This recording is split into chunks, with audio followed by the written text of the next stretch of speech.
Hey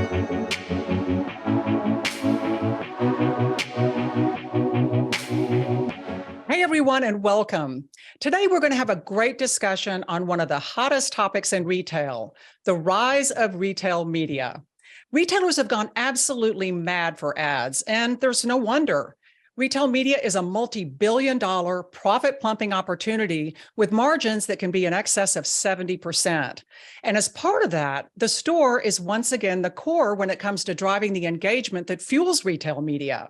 Now, this is particularly true as the digitization of stores gains momentum, and that's something we're going to talk a lot about today.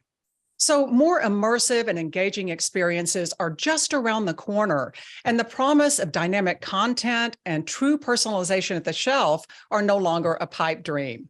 So I can't wait to get this conversation started with our panel of experts. But before we get to the introductions, I want you to know that we're taking questions at the end, but we'll be collecting them all along the way. So as you think of your questions, hit that chat button. We really want to hear from you. So getting back to those introductions, I'm Carol Spieckerman, president of Spieckerman Retail. I'm a retail speaker and advisor who works with a crazy diverse group of retail stakeholders to define market messaging and refine B2B business development. And with me is David Morgan. He's the VP of Customer Value Proposition at SES-imagotag. David has over 40 years of experience working with retailers and brands and across a range of tech, consulting, and software companies.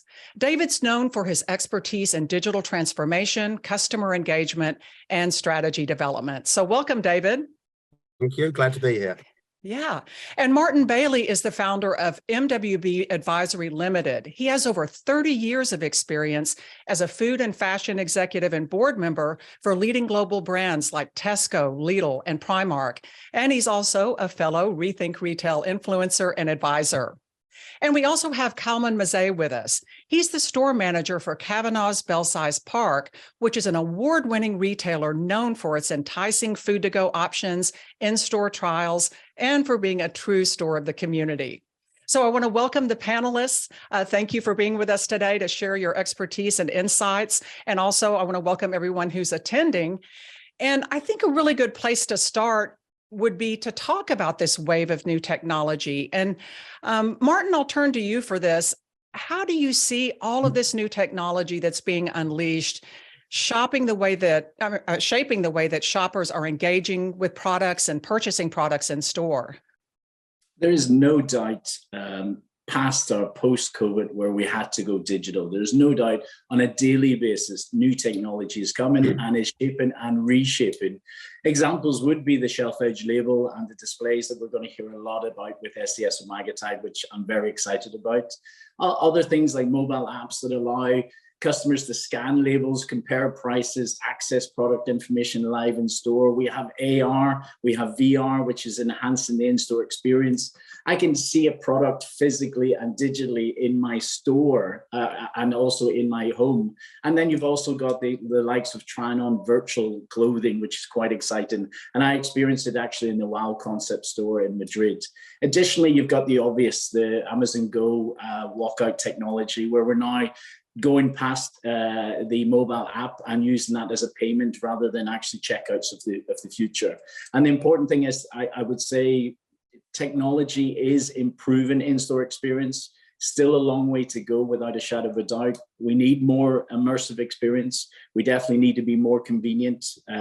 We need to be seamless, definitely personalized. The future is an omnipresence future, which is both in-store and digitally, but we're going to hear that a lot today, which is exciting. Yeah, I like that. Omnipresent definitely is an operative phrase that wraps it all together. That's quite a survey of the technologies, just the new ones that have hit retail and that specifically apply to the store. And so, David, we know that this push to e-commerce was a big story, and everyone was talking about everything swinging right back over to digital during the pandemic. But we also know that the majority of purchases are still happening in stores. But why do you think it's so important to reach shoppers at the shelf specifically?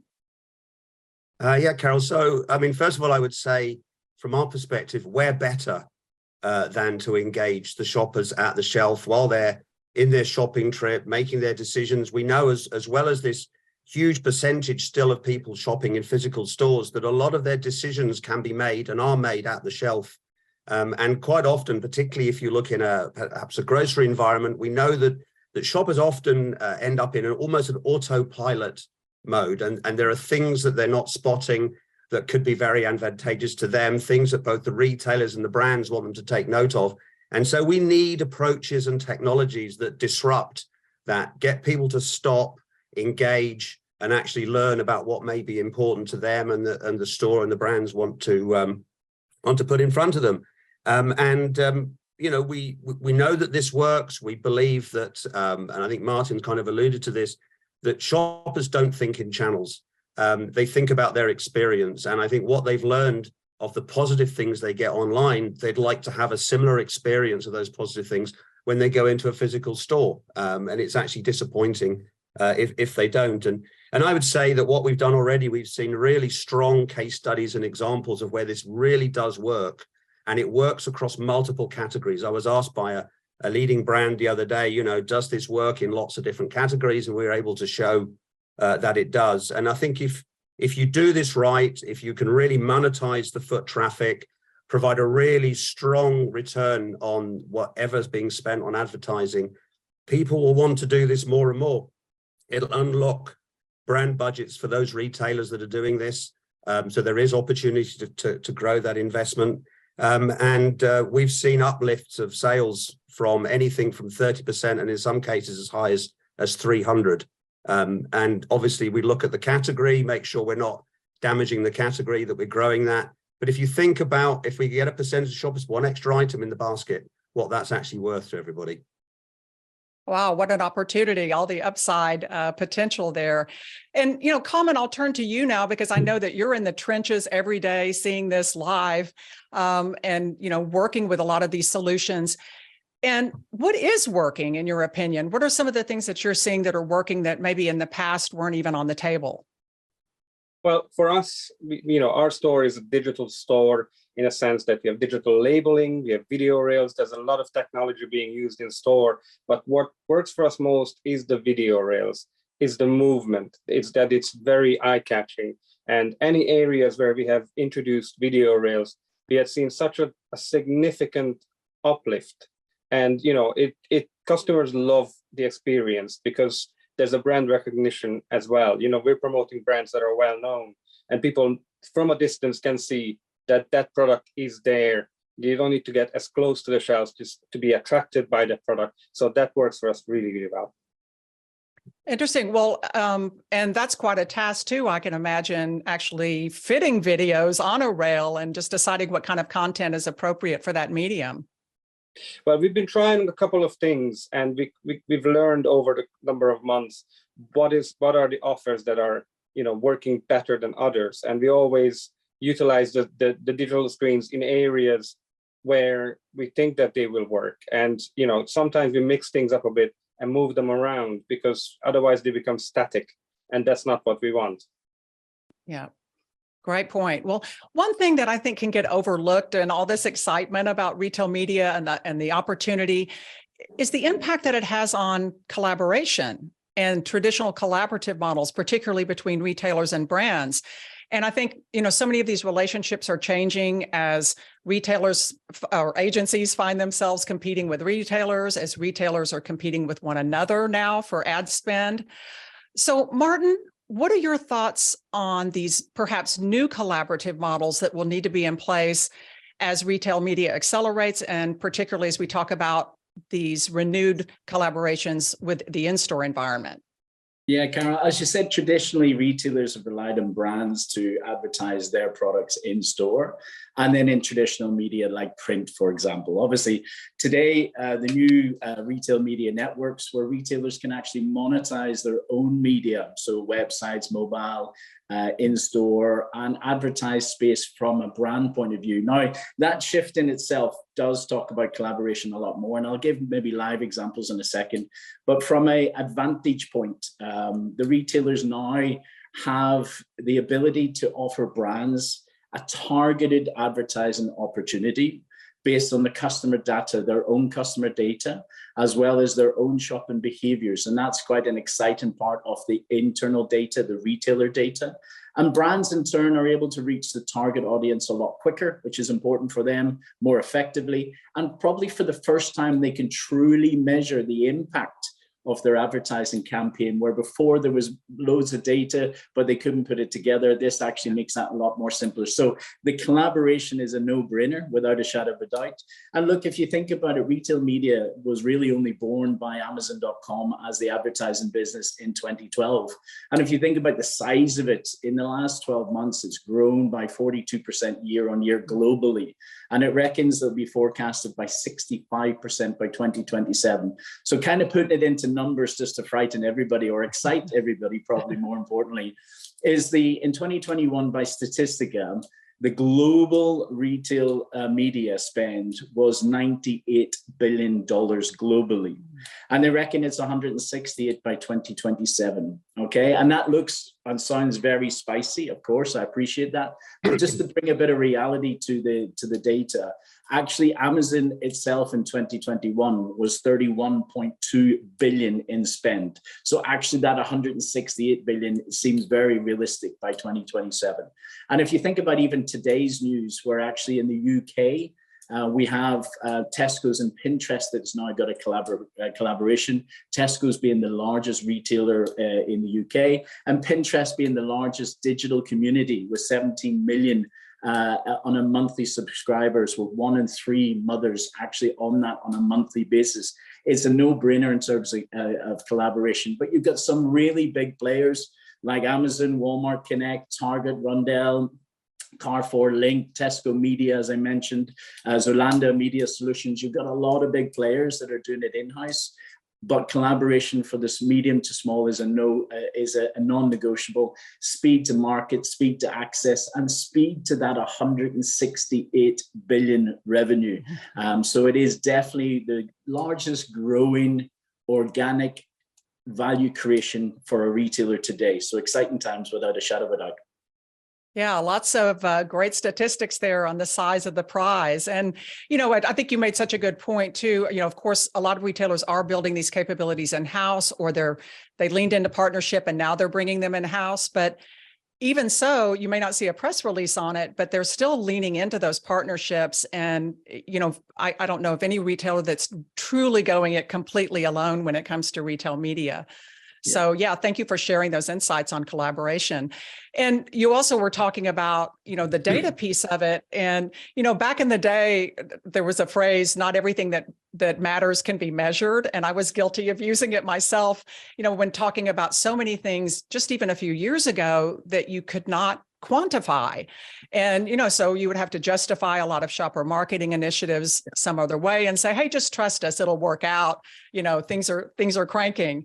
But, you know, thanks to the store digitization and some of the points that you made, Martin, now a lot of those touch points in store can be monetized and can be measured.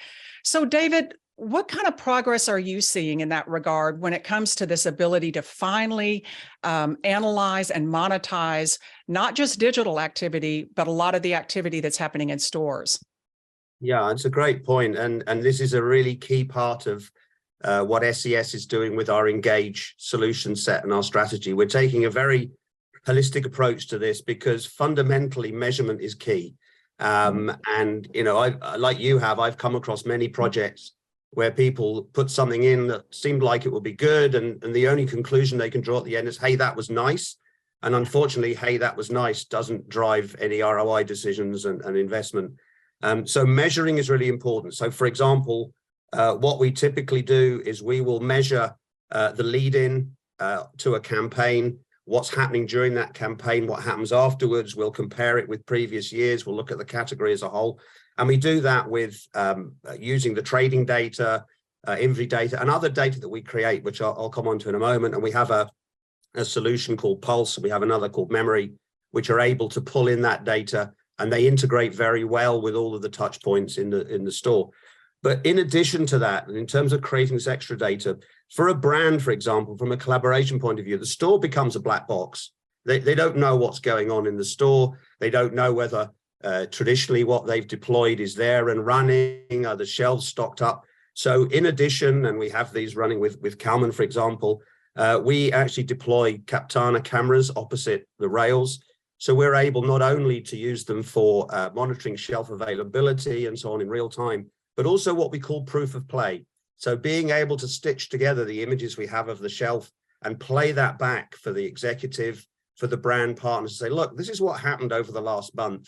Compare that with your sales data, your other inventory data, starts to build a much bigger picture, what's working, what's not. And then with the ability in a platform like this to change very quickly, if it's working, great, learn from it, do more of it. If it's not, make the change really, really quickly.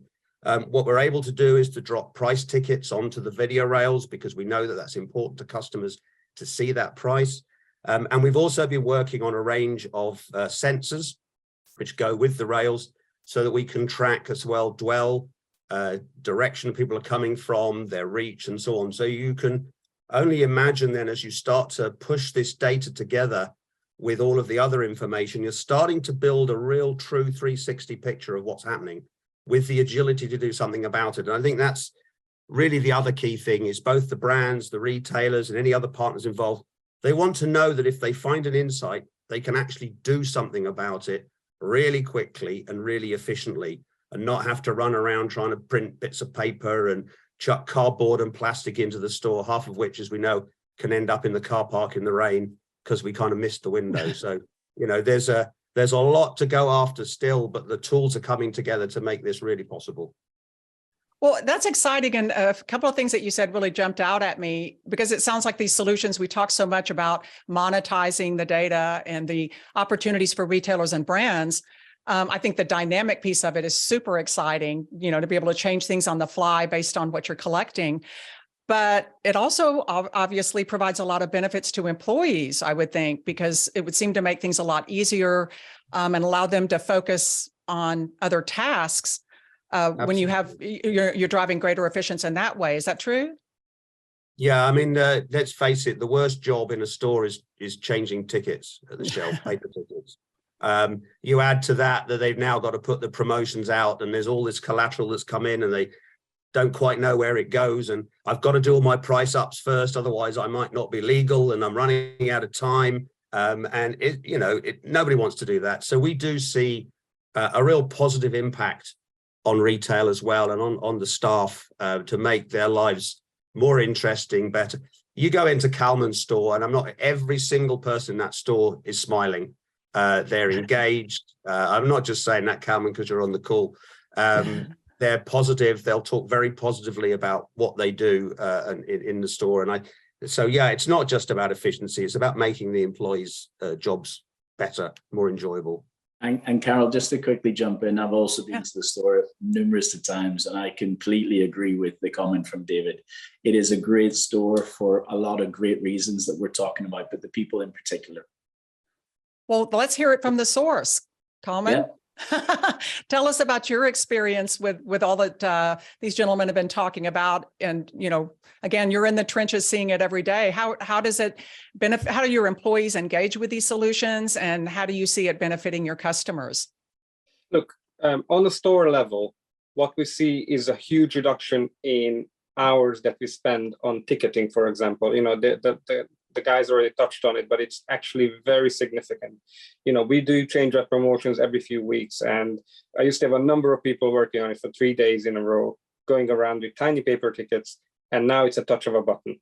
And you focus on other things. You can focus on customer service instead, and it's just a huge help for us. Also, it's helping our customers. We use a lot of technology in store where we have, for example, QR codes on some of our products where you can scan it with your phone and you get information. You know, we launched this in our wine section just a couple of weeks ago because we found that that's one of the areas that customers are asking a lot of questions and not all the staff are knowledgeable, but at least they can show if you just scan it with your phone, you get all the information about tasting notes or anything like that. So we use technology in other ways as well. We have technology developed in store where we are highlighting items that are environmentally friendly or fair labor. And that's all helping the customer experience. Yeah, that's great. You're just basically providing the tools to where customers can get what they need and not necessarily taking a one-size-fits-all approach, because through the QR codes and other means, they can seek out the information that they specifically want. Yes.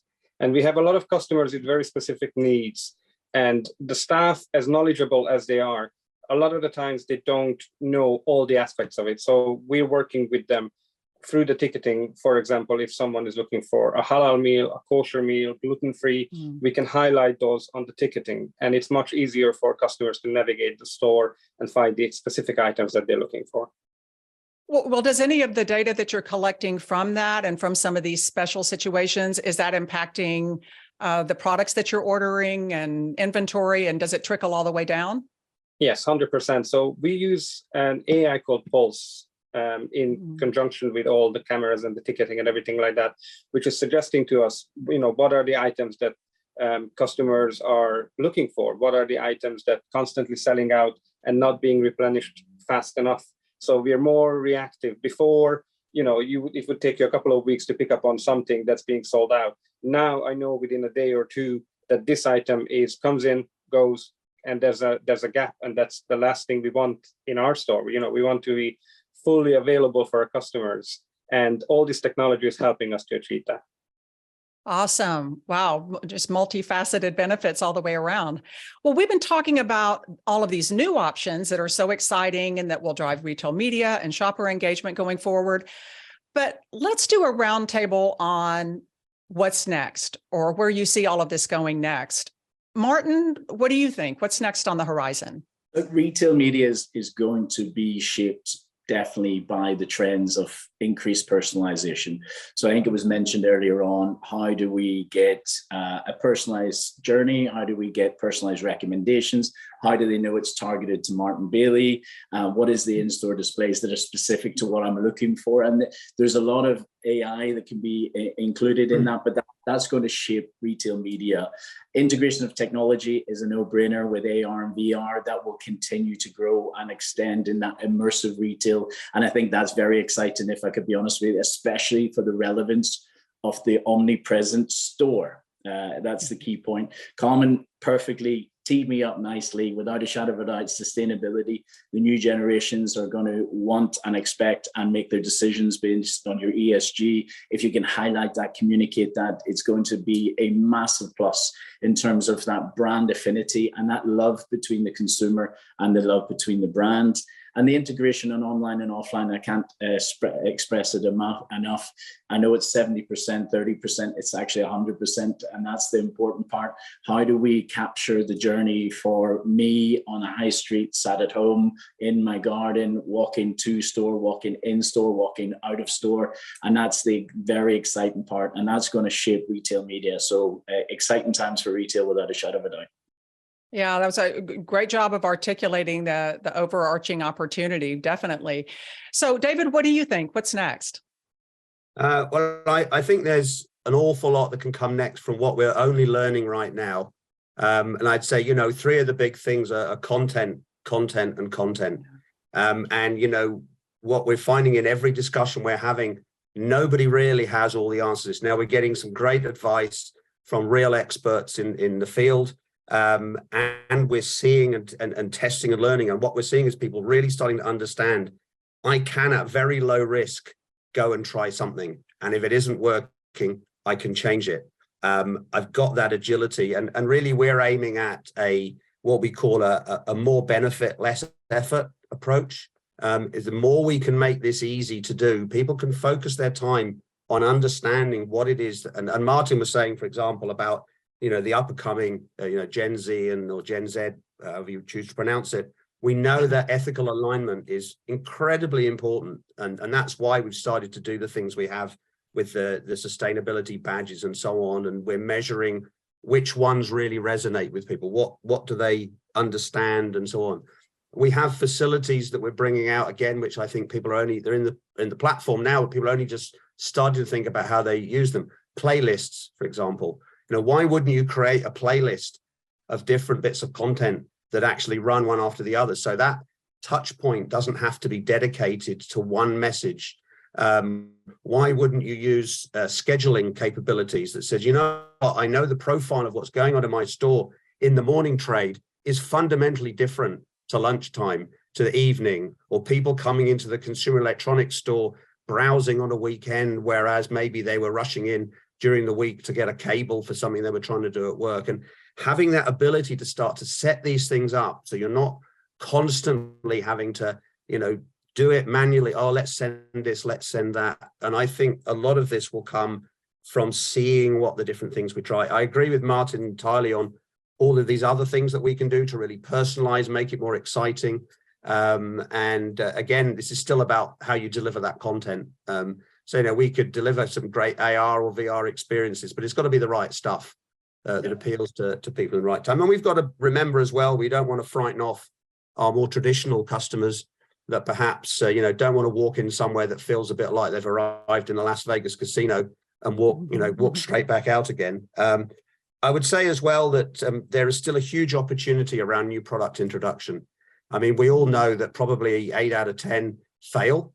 We know that a lot of the reasons is failure to get distribution, but also that distribution happens because shoppers don't notice the new product. They don't know the features. And we're only, I think, just starting to understand how we can use this type of approach and digital media to get that new product message out there. And if we can improve the success of that, it's going to benefit the retailers and the brands and the agencies they work with absolutely massively, because there's so much money being thrown away with product launches that just don't work. And even to understand what are the innovations to a product that a customer wants to see. So to Martin's point about interactive, why wouldn't we provide the ability for a customer with a simple scan to give feedback at the shelf on that product, whether they bought it or not? You know, the only benefit that's probably come out of COVID is that everybody in the world now knows what a QR code is. So we can really use them without, you know, people going, oh, it's that funny square thing in the corner.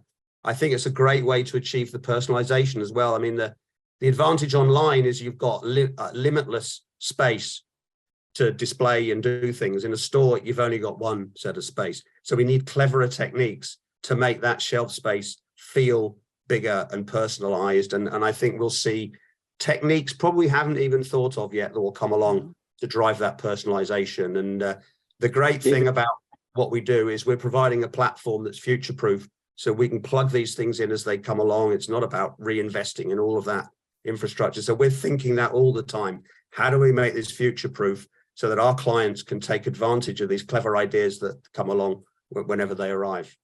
David, that was a great point, especially around the physical store is 10 times bigger because it's the omni-channel store.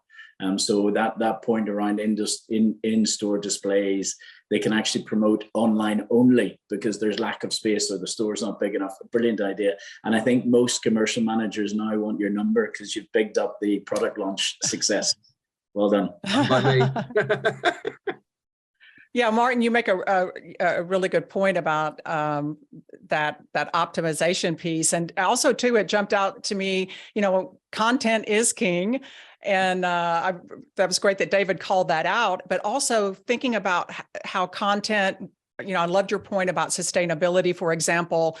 And it isn't just putting content out there, it's refining the content in a way that, you know, resonates with specific shoppers. And that's a tremendous opportunity because, you know, that's the biggest challenge everyone has is what's the message that's going to resonate with everyone? And the answer is no message resonates with everyone. You know, you have to fine tune it. So yeah, the opportunity for personalization and customization and that agility, as you mentioned before, you know, on the fly with the content, really exciting stuff. So Kalman, what do you think? What are some of the things that you see coming around the corner? Well, I think, you know, we're using cutting edge technology right now with the customers, but I think it's also important that we use it in the background and to free our teams up to give traditional customer service. Because, you know, we spent a lot of time going around with clipboards in the past. And now with the digital systems that we have in place, let's say we're able to do automated orders, the ticketing we don't need to do. So there's a lot of tasks that are unnecessary being taken away from us. And I think it's, you know, it's amazing that we can use that time now to be on the shop floor, to be with our customers instead of being in an office, you know, typing up orders, we can just automate whatever, all of these tasks. And I think a lot of customers respond to the fact that we are more present on the shop floor. If you come into our store in specific, there's always people around because there's no need for them to be in the office because we've automated so much in the background. And I think that's key for the future, to keep the traditional elements alive of old-fashioned customer service. I love that point. I love that point because I've been saying that high tech is at its best when it drives high touch. And I love what you're saying about, with all of the, clickbait headlines about technology taking over the world and taking over this personalization and this one-to-one interaction with actual humans. I think you make such a great point about how the technology actually enables you to bring back some of those more traditional touch points and interactions because you're getting away with some of those repetitive tasks that take store associates off of that. So great point there. And I'm sorry, David, what were you going to say? I was going to say, I wanted to support that and make that very clear, that even though we're a technology company, we see the people side of this as important, if not more important than ever before, for many of the reasons that Kalman has stated. I think one of the reasons why people still in their larger numbers come into retail stores is they actually like being around real people. And they like being around real people that are in good spirits and can help them and just be enthusiastic. And, otherwise by now everybody would be sitting in their own plastic bubbles and never sort of coming out and just doing everything they want, online. So no, we think the people side's really important, and it's a really key part of what we're doing as an organization, it brings a seamless journey for both customers, the internal customer and the external customer. I mean, it already unlocks the creativity and unlocks the value and unlocks the hours that Kalman's already said to do the right thing at the right time, which is a difficult thing to do in retail, especially with customers. But if you can achieve a seamless journey for the internal customer and the external customer, that's you're in utopia. So what do you think, Kalman? Do you have anything to add to that in terms of what you're seeing and where things are going next?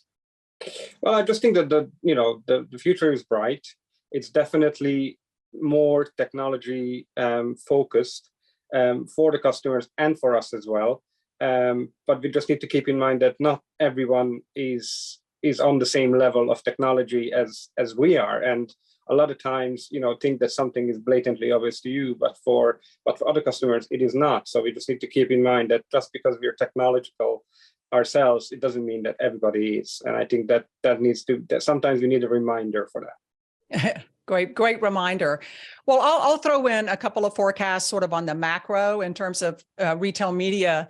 One thing I think is really going to be a big growth engine going into next year in particular are these non-endemic opportunities where retail companies that don't even do business with retailers will be clamoring to gain access to all of this great data and all of these great insights, and particularly now with all of the technology being unleashed in store and the potential to learn more about in-store activity and those touch points. And I think secondly, too, I think as retailers get more accustomed to gathering this in-store data and harnessing it, retailers are going to have even more influence over assets that they don't own. So some of that, I think, is going to start radiating from retail stores and out to other touch points that are not necessarily considered to be part of retail.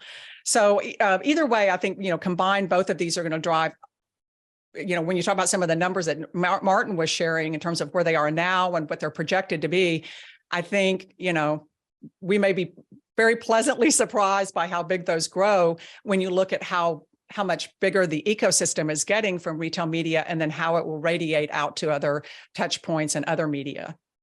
So this has really been such an exciting conversation. And I see that we already have some questions coming in, which I definitely want to get to. And I just think it's been so wonderful to talk about not just the upside of it and all of the potential, profit and all of that. Of course, that's exciting, but the way that it impacts shopper experience and the way that, when you were talking about how you have happy associates and people smiling when you walk in the store because they're doing what they want to do and they're being unburdened, I guess, by so many of these repetitive tasks and things that were tedious and sort of taking the joy out of retail work. So you guys brought a lot of great dimension to that. And I think that's really awesome and important to talk about. So to get to some of these questions, let's look here what we've got. We've got somebody was asking, Brenda was asking, how is generative AI influencing retail consumer buying decisions digitally or in store? Who wants to take that? Kalman was talking about AI within the system. I think that's a good start. And then I can talk about a few macro trends. Yeah, definitely. Yes, well, maybe I'll take that as well. Yeah, no, that's okay. I mean, Kalman's very familiar with using it. He might not be as familiar quite as how it's built, but so yeah, you're right. We're actually using AI in quite a number of our solutions now. So the AI is helping us to do things like make price suggestions, to identify opportunities around waste reduction. It's also turning what we're seeing, for example, with cameras into structured data that can then use AI to determine what needs to be done at the shelf. I think that's not probably going quite as far as the sort of generative AI that I think is being referred to. I don't think that's very far away from how we use that in some of the solutions. We certainly have used it a little bit internally to help us shape some of the messaging around what we're trying to achieve with some of our solutions. And, you know, sometimes it's coming up with stuff that's putting it in a better way, that's helping our customers to understand what we're trying to do. And that ultimately is going to benefit, obviously, their customers as well. So we're really on the starting journey. I've downloaded a couple of generative AI things myself, and quite struck by what it can do. But from my point of view, I think there's probably other R&D people in my organization that could talk to this better than I can, but it's absolutely already starting to be embedded in what we're doing. So don't know what you think, Martin. And within retail, you've obviously got, we're actually referring to a smart store, which is referring to a smart supply chain, which is referring to smart merchandising. So all of that is the usage of AI, in particular generative AI. You even got the perfect example of Nike investing heavily in AI to actually work out the emotion of their consumers and when they buy, how they buy. So it's going past the transactional, it's going past the appealing, and now actually deep rooted in your feelings as their consumer. They're going into that level. So I believe firmly, as long as it's safely, I believe that AI will be every touch point within retail, let it be within the box, supply chain to the box, or as I've mentioned, even from a brand like Nike that wants to talk about, wants to investigate, and wants to find out your emotions. And that connectivity is the ultimate loyalty. So I think it is huge. We probably haven't quite mapped it out yet as the world, never mind the retailers, but it's definitely a non-negotiable, I think, in terms of. Yeah, I can certainly see that with the insight that we're gathering together. Take, for example, you know, what was the footfall, the dwell, and the direction, and the sales, and the stock, and so on against a piece of content that AI can then be used to say, you know what, this is better content for what you're seeing for this stuff in this point in the store. And I think that is a realistic objective. And as I said, the content's so important. And then maybe there's just some tweak to that makes a difference that AI will help us to pick up. But that is an entirely new webinar I think we could do with AI if I could go. Yeah, well, you can't have a webinar of any description these days without talking about generative AI. So that was a great question. Sorry, a great question. Great question. Yeah, yeah, it really was. So Brooke asked a question. I think now we're getting down to some of the nitty gritty here on the in-store piece of it and execution. She has a question about cameras and displays on shelves. One of the concerns is the investment cost and asset management associated with wiring shelves, setting cameras at the shelf level. Are retailers open to these kinds of investments, and do you see costs going down? Right, it's a whole bunch of questions there. So first of all, everything that we run in the store runs in the cloud, first of all. So the need for heavy infrastructure to drive all this is just not there. And in fact, we can also work with many of the leading providers of access points like Meraki, Aruba, and so on. So you don't even have to put in extra access points to drive all this. Secondly, from a camera point of view, our cameras are actually wireless. There's no need to cable anything. They just slot in on a shelf, on a little bracket. They're battery driven, the batteries are rechargeable. They connect through Wi-Fi. So very easy to install, very easy to move around. Obviously, the one area that requires power still is a video rail or a TV and so on. And I'm dreaming of the day that I could run wireless power to a video rail, and it'll come. But you know, that's one of the few. In terms of investment, it's all about return on investment. So, you know, I always get asked, well, what does that cost? What does that cost? And of course, what I want to do is turn the conversation to, well, no, this is about what return you get. And we always look at modeling the benefits. We look at case studies and so on. And we run pilots, trials, POCs, and the aim of those is to prove those benefits are there before we get anywhere near a major investment decision. And you know, if you only look at things purely in terms of cost, maybe you do nothing. And I've always said to people, you know, if I asked you for £1,000 and I'm going to give you £10,000 back in 3 weeks, you'll find the money. If I ask you for 50 pence and I'll give you £1 back in 10 years, you won't. Great point. Well, here's another question on the power balance in retail media, and well, what will basically the changing power balance in the role of agencies and the traditionally strong role of media agencies in business and partnerships. And I think I know where this is going, and I'll jump in here. It's funny, I just did a podcast with a couple of leading retail media companies, and we had a really great discussion about this, because I think the traditional view right now is that some of these agencies are maybe a little bit panicked. You know, they're competing with retailers, and retailers are taking a big chunk of that business. And of course, retailers have the bully pulpit too, to tell their brands, hey, you need to go to our retail networks before you look outside. But it really is a lot more nuanced than that, I think, and it's not a zero-sum game. In fact, what I'm hearing is a lot of agencies feel like sort of the rising tide lifts all boats, that agencies are getting a lot smarter. They're deciding now, you know, to do different things and to play a different role, particularly on the creative side. And I think there's a little bit of a rejiggering going on, but at the end of the day, it really creates opportunities for everyone. And I don't think that any retail media effort on the part of a retailer, I don't think any of them are saying, hey, we can do all of this. We want to completely cut agencies out of the picture. It really is just a matter of who's going to do what going forward and how everybody can work together. And with all of the things that we've talked about, with all the great technology and that David's been talking about, and Martin and Kalman, you really do get the sense that the pie is just getting bigger, I think, and that includes agencies as well. Does anyone have anything else to add on that?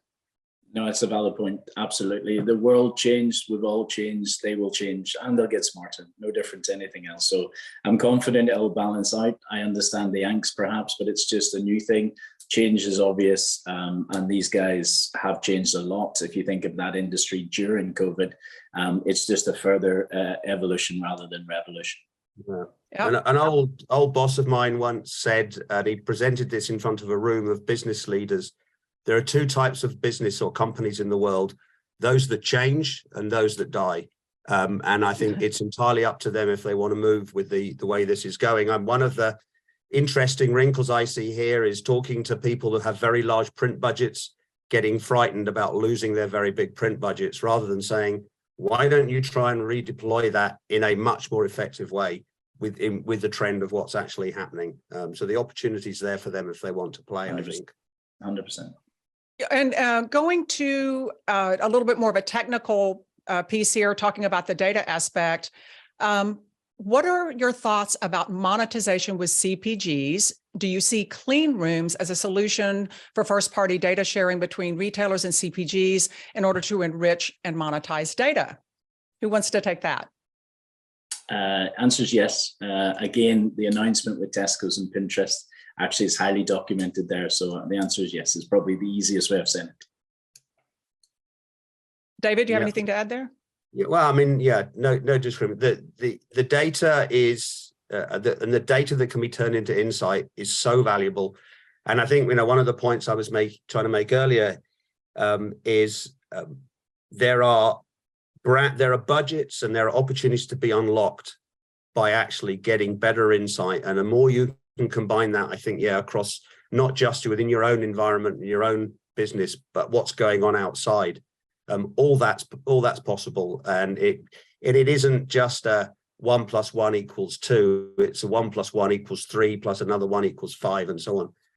And again, I think, back to the AI question, AI will give us the capability to really understand how we get the value out of all that data. What we don't want to do is get totally swamped with it and not find the real key nuggets.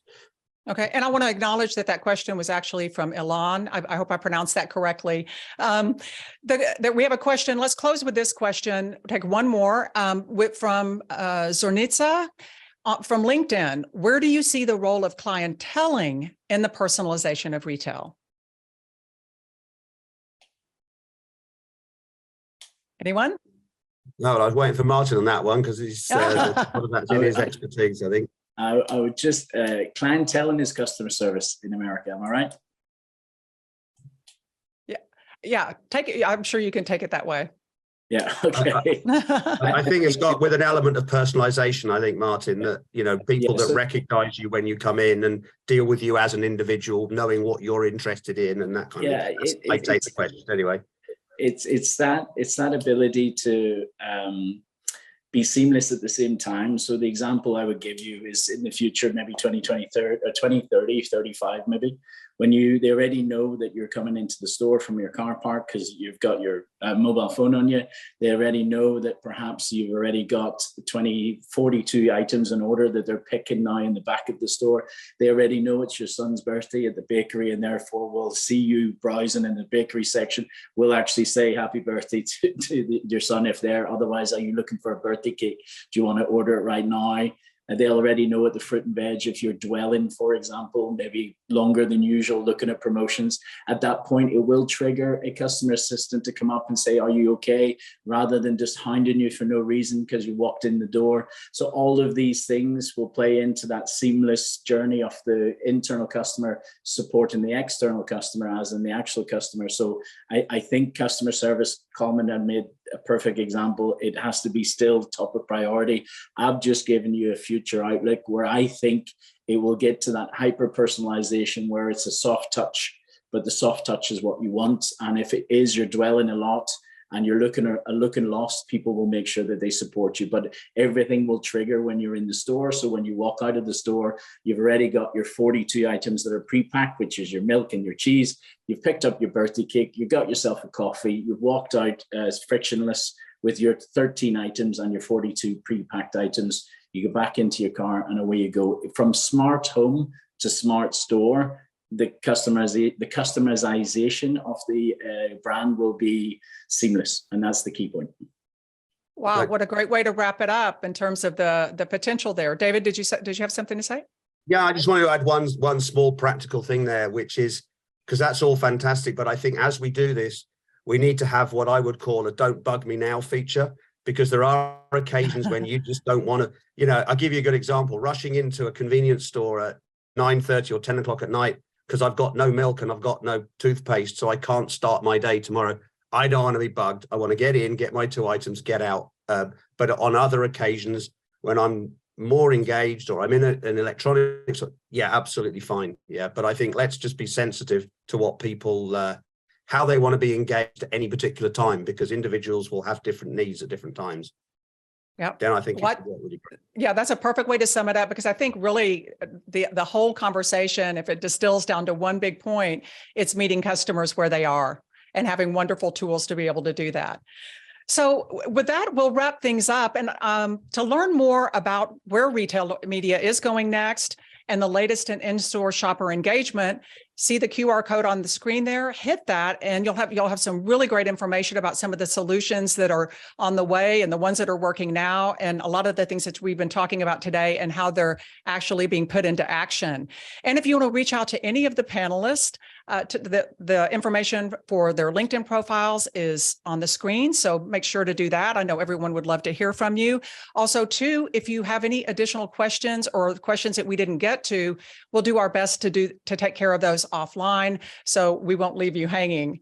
So thank you so much to the panel and for sharing such great insights today on the potential of retail media and all of the different aspects of it. I think you did such a great job of just covering all the bases there and just all the exciting opportunities. And I also want to thank everyone who attended today for listening in, and I look forward to next time. Thanks so much.